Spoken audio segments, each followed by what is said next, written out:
امریکی صدر Donald Trump کے احمقانہ بیانات، ایلون مسک کے بعد نیو یارک میئرشپ کے امیدوار زہران ممدانی کی مخالفت میں کھل کر سامنے آ گئے۔ کبھی ممدانی کو مارکسسٹ تو کبھی پاگل قرار دے دیا، کہا زہران ممدانی پاگل ہے، اس کو ووٹ دینے والے بھی پاگل ہوں گے۔ یہ بھی کہا کہ ہم زہران ممدانی کو بغور دیکھ رہے ہیں، ہمیں امریکہ میں کمیونسٹ نہیں چاہیے، میں ممدانی کو گرفتار کروا دوں گا، اگر وہ جیت بھی گیا تو فنڈز لینے وائٹ ہاؤس ہی آئے گا، تب بہت مزہ آئے گا۔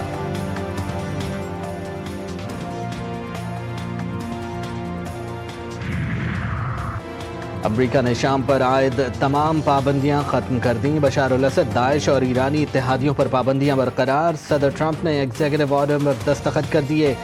شامی وزیر خارجہ کا پابندیوں کے خاتمے کا خیر مقدم، کہا پابندیاں اٹھانے سے شام عالمی برادری کے لیے کھل جائے گا۔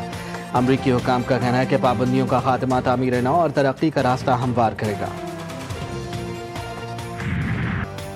بیرونی فوجیوں نے امداد کے لیے جمع بھوکے متاثرین پر براہ راست گولیاں چلا دیں، 16 فلسطینی شہید، 50 سے زائد زخمی۔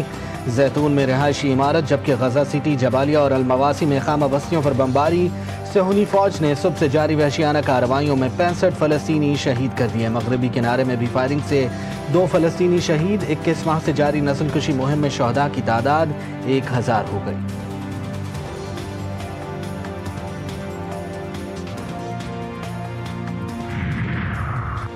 اسرائیل مرد آباد کے نعرے لگانے والوں کو امریکہ کا ویزا نہیں ملے گا۔ امریکہ نے غزہ میں اسرائیلی مظالم کے خلاف آواز اٹھانے پر گلوکاروں کے ویزے بھی منسوخ کر دیے۔ گلاسٹنبری فیسٹیول میں غیر ملکی گلوکاروں نے اسرائیلی فوج کے خلاف نعرے لگائے، آزاد فلسطین کی آواز اٹھائی تھی۔ ترجمان امریکی محکمہ خارجہ ٹیمی بروس کہتی ہیں جو غیر ملکی تشدد کی حمایت کرتے ہیں انہیں امریکی ویزا نہیں دیں گے۔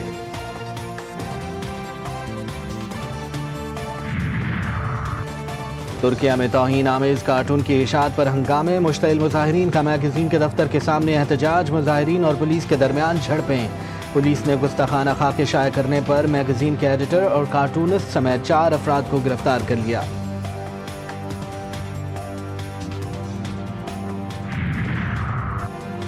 دنیا بھر میں موسمیاتی تبدیلیوں کے خطرناک اور جان لیوا اثرات، جنوبی اور مشرقی یورپی ممالک شدید گرمی کی لپیٹ میں۔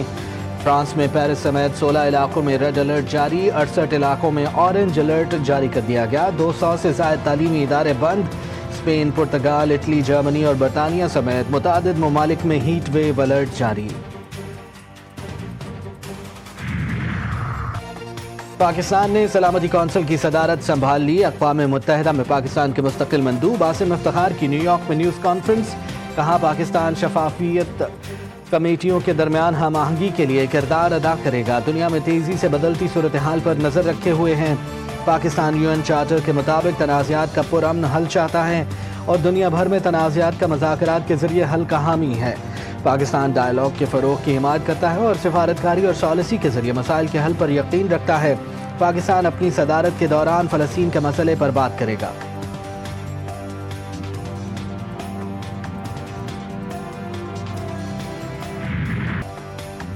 جوڈیشل کمیشن نے جسٹس سرفراز ڈوگر کو اسلام آباد ہائی کورٹ کا مستقل چیف جسٹس تعینات کرنے کی منظوری دے دی۔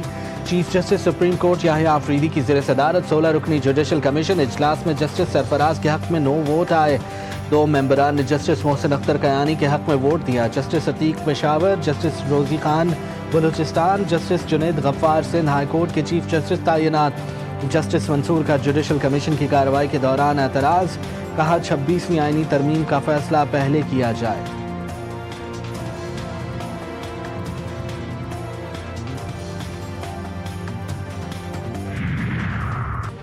پاکستان کے سیاسی سیٹ اپ میں اسٹیبلشمنٹ کا اہم کردار ہے۔ دنیا بھر میں اسٹیبلشمنٹ کا اہم کردار ہوتا ہے جو اب باضابطہ طور پر تسلیم شدہ ہے۔ اس کی سب سے بڑی مثال تو امریکہ خود ہے۔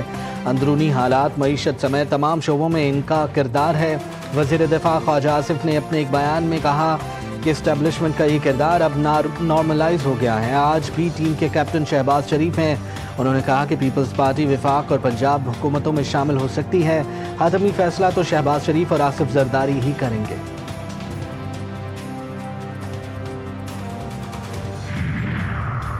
بجلی کی قیمتوں میں 1 روپے 15 پیسے فی یونٹ کمی کا امکان۔ نیپرا میں حکومت کی درخواست پر عوامی سماعت چیئرمین نیپرا کی سربراہی میں سماعت مکمل، فیصلہ محفوظ کر لیا گیا، پاور ڈویژن ٹیم نے نیپرا کو بریفنگ دی۔